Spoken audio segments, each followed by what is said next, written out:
Bonjour à tous et bienvenue sur la chaîne Marius et Lison dédiée à la généalogie. Aujourd'hui, nous allons parler de la base Léonore. Une source d'archives encore un petit peu méconnue, mais qui peut vous apporter beaucoup d'informations sur des ancêtres décorés de la Légion d'honneur. Prêt à y aller? Alors allons-y!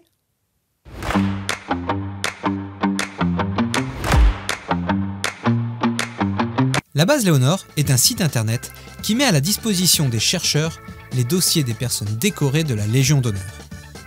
Malgré quelques destructions subies après le Premier Empire au moment de la Restauration et pendant les événements de la Commune de Paris, ce sont presque 400 000 dossiers qui sont consultables en ligne sur la base Léonore. Petit rappel historique, la Légion d'honneur est une décoration honorifique française créée par Napoléon Ier en 1802 dans le but de récompenser les militaires comme les civils, grande nouveauté à l'époque, ayant rendu d'éminents services à la nation. Il existe plusieurs grades dans l'ordre de la Légion d'honneur. Chevalier, officier, commandeur, grand officier et grand croix. Généralement, on gravit les échelons 1 à 1, ce qui veut dire qu'un grand officier a quand même reçu 4 fois la Légion d'honneur. Et oui, il n'y a que la personne du président de la République qui obtient directement, et de plein droit, le grade de grand croix. C'est comme ça. Mais ne croyez pas pouvoir consulter les dossiers d'Emmanuel Macron ou Zinedine Zidane. Non, seuls les dossiers des décorés décédés avant 1977 sont mis en ligne, ce qui, rassurez-vous, constitue déjà une base de données très vaste et variée. Également, il est bon de préciser que, bien que française, la Légion d'honneur peut être attribuée à une personne étrangère.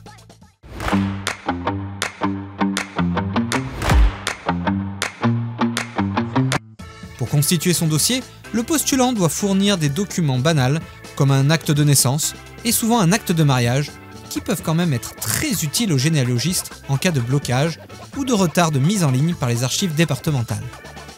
Dans certains dossiers, les choses s'arrêtent là, mais bien souvent, les dossiers d'autres décorés révèlent de nombreuses informations ajoutées après enquête pour justifier du bien fondé de la demande sur la vie sociale, sur la vie militaire, professionnelle, associative du demandeur. De plus, des témoignages détaillés sont parfois apportés par d'autres personnes connaissant bien le postulant, éléments censés appuyer la demande. Ainsi, on peut découvrir beaucoup de détails de la vie du futur décoré, mais aussi en apprendre énormément sur le cercle de ses relations, son réseau d'influence, ses affaires, ses réalisations, ses projets, son patrimoine. Vous l'avez compris, ce n'est sans doute pas dans la base Léonore que vous trouverez des enfants cachés ou des révélations sur l'ascendance de votre ancêtre. Mais elle est une source souvent intéressante de documents et de témoignages pour découvrir en profondeur la vie de votre ancêtre et pouvoir la raconter avec beaucoup de détails. Plus qu'une simple source généalogique, la base Léonore est aussi une source biographique de première importance pour les amoureux de l'histoire familiale.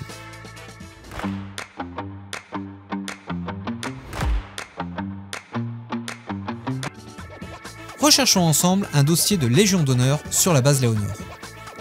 Il était une fois un petit village niché dans une vallée des Yvelines, ayant pour nom Aulnay-sur-Maudre. À la fin du 19e siècle, l'endroit possédait une industrie florissante, une papeterie, propriété de Pierre-Émile Larnaud. Ce monsieur Larnaud était aussi maire du village, et l'on précisait sur les actes d'état civil de la commune qu'il était chevalier de la Légion d'honneur. Voyons si l'on trouve des informations intéressantes dans son dossier. Pour cela, utilisez votre moteur de recherche.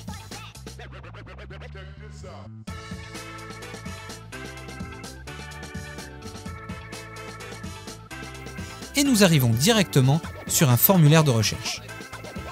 On y trouve 3 critères principaux: nom, prénom, département, homme-femme.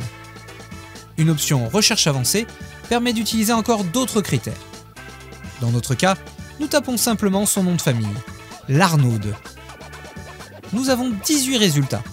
Le troisième, Pierre-Émile, est celui que nous cherchons.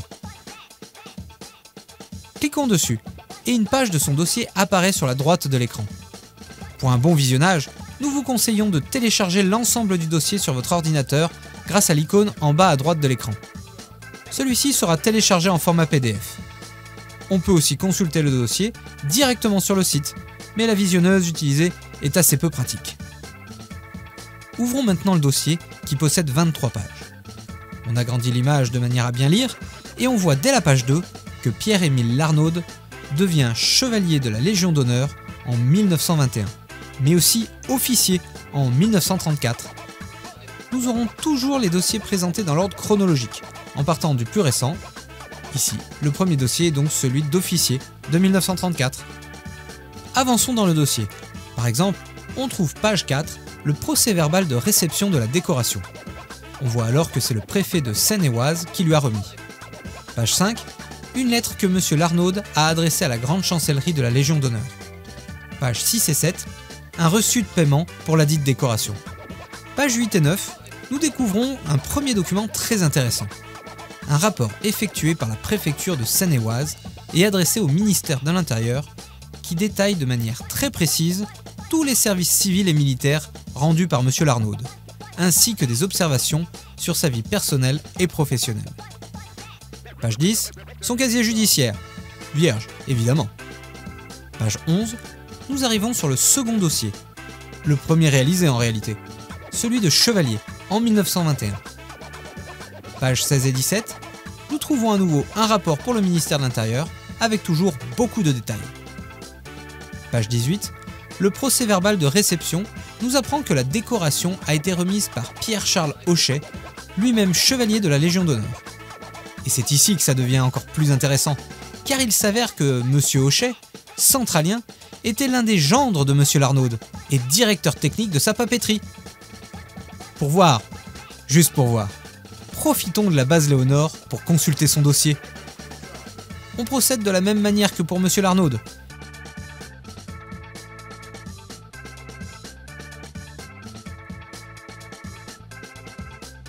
Et on trouve pages 6 et 7 de son dossier, le même type de rapport très précis. On lit page 7 que M. Hochet s'est finalement installé en Argentine pour être l'administrateur de la brasserie Quilmes. Voilà comment, grâce à la base Léonore, on apprend que l'histoire du village d'Aulnay-sur-Maudre est étroitement liée à celle d'une des plus grandes et célèbres brasseries d'Amérique du Sud et du monde. Et voilà, vous savez chercher le dossier d'un décoré de la Légion d'honneur sur la base Léonore. Et surtout, en tirer parti pour votre propre généalogie. Alors, si vous avez aimé cette vidéo, n'oubliez pas de liker, de commenter et de vous abonner. Allez, à la prochaine!